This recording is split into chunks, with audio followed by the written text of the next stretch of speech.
Week 2. This week, we'll focus on the example and words of 20th century spoken of Marian consecration, St. Maximilian Kolbe. Kolbe knew well de Montfort's Marian teaching and spoke enthusiastically about it, in formulating his own expression of true devotion to Mary.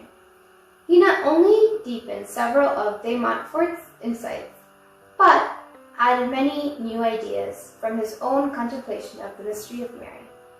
Before we turn to his Marian teaching, let's first get to know the man. Day 8. Who are you, St. Maximilian Kolbe? Who are you, St. Maximilian Kolbe? If we were to ask the saint this question in an interview, we might be disappointed, at least initially.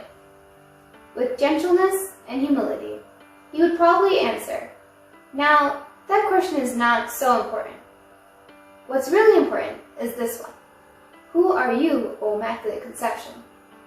This answer shouldn't disappoint us if our goal in the interview were to get to know St. Maximilian, for his answer actually tells us a lot about him. In fact, one great passion of his life was to come to know the mystery of Mary, particularly as she revealed herself to St. Bernadette of Lourdes. "I am the Immaculate Conception." Why does she call herself the Immaculate Conception? Isn't her name Mary? Tomorrow, we'll begin to reflect on this intriguing mystery. Today, let's see what, in our hypothetical interview, Kolbe wouldn't have answered. Who is St. Maximilian Kolbe? He is known by many titles: Martyr of Charity, the Saint of Auschwitz, founder of the Militia Immaculata, Apostle of Mary, and patron saint of the 20th century. But before all this, he was just Raymond Kolbe, who in 1894 was born into a poor Polish farming family. And from the beginning, one wouldn't have guessed he'd eventually be a great saint.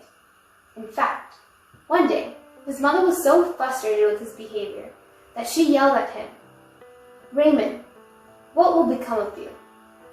This shook the boy to the core. Filled with grief, he immediately turned to the Mother of God, asking her, "What will become of me?" Then he went to a church and repeated the question. The future saint recounted what happened next. Then the Virgin Mother appeared to me holding in her hand 2 crowns, one white and one red. She looked at me with love, and she asked me if I would like to have them. The white meant I would remain pure, and the red, I would be a martyr. I answered yes. I wanted them. Then the Virgin looked at me tenderly and disappeared. The white crown of purity came first. Raymond confirmed himself in it when, as Brother Maximilian, he professed religious vows, one of which was chastity. But his purity was not just of the body, but there is another kind of purity, purity of intention.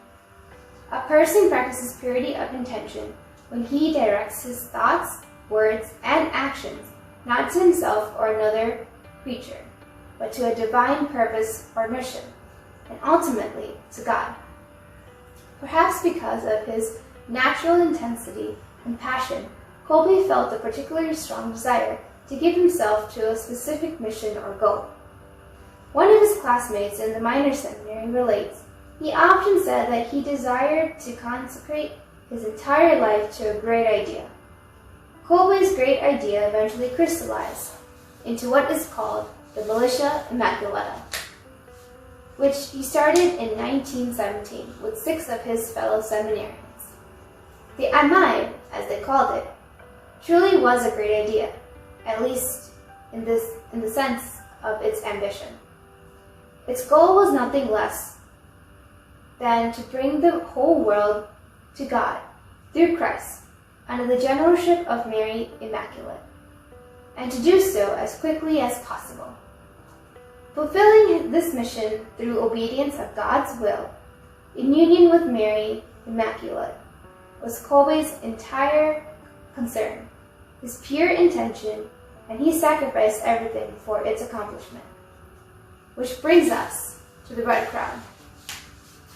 In 1941, after decades of fruitful apostolic labor in Poland and Japan, Kolbe was arrested by the Gestapo and sent to the Auschwitz concentration camp. Before his arrest, his brother Franciscans had pleaded with him to go into hiding.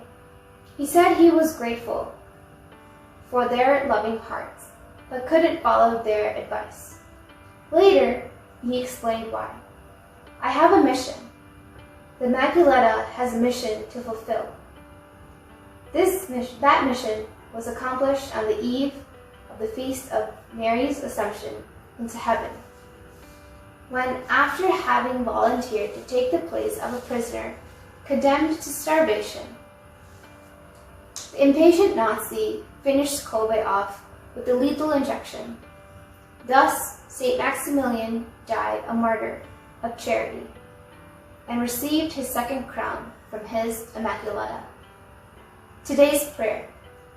Come, Holy Spirit, living in Mary, make me pure in body and spirit, and help me to die to myself.